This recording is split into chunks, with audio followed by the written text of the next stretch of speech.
Шипение, помехи, некачественный сигнал. Такое телевидение уже не устраивает современного телезрителя. И если раньше выбирать не приходилось, не было альтернативы домашней рогатой антенне, то сегодня в любом населенном пункте есть возможность смотреть цифровое телевещание прямо со спутника. Мы недавно переехали в эту квартиру, и у нас одна проблема.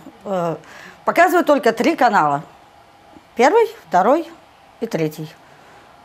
Больше каналов не показывают. Мы даже сыктывкарские новости посмотреть не можем. О том, что республиканский телеканал «Юрган» есть теперь и в Триколоре, сыктывкарка Ксения узнала от соседей. Зрительская аудитория у крупнейшего российского провайдера спутникового телевидения в Коми более 300 тысяч человек. Приемники современного качества, есть возможность подключить 2 телевизор с абонентской платой одной, возможность записывать программу. Также уже сейчас можно подключить, даже не устанавливая антенну, через интернет. Если есть интернет, можно без антенны подключить Триколор ТВ.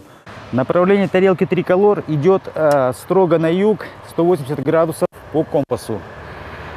В этом направлении мы видим, что у нас препятствий нету. Соответственно, здесь должен быть хороший устойчивый сигнал.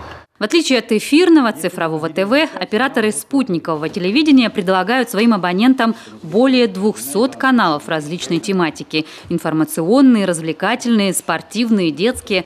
Но самое главное, еще и региональный телеканал. Допустим, мы хотим найти какой-то канал из региональных. Смотрим. Находим здесь наш канал, интересующий телеканал «Юрган», включаем и наслаждаемся просмотром. Конечно, это и книга, и куршан источники, да, купишь зевума, минимум мы вот кухня чистая ужас.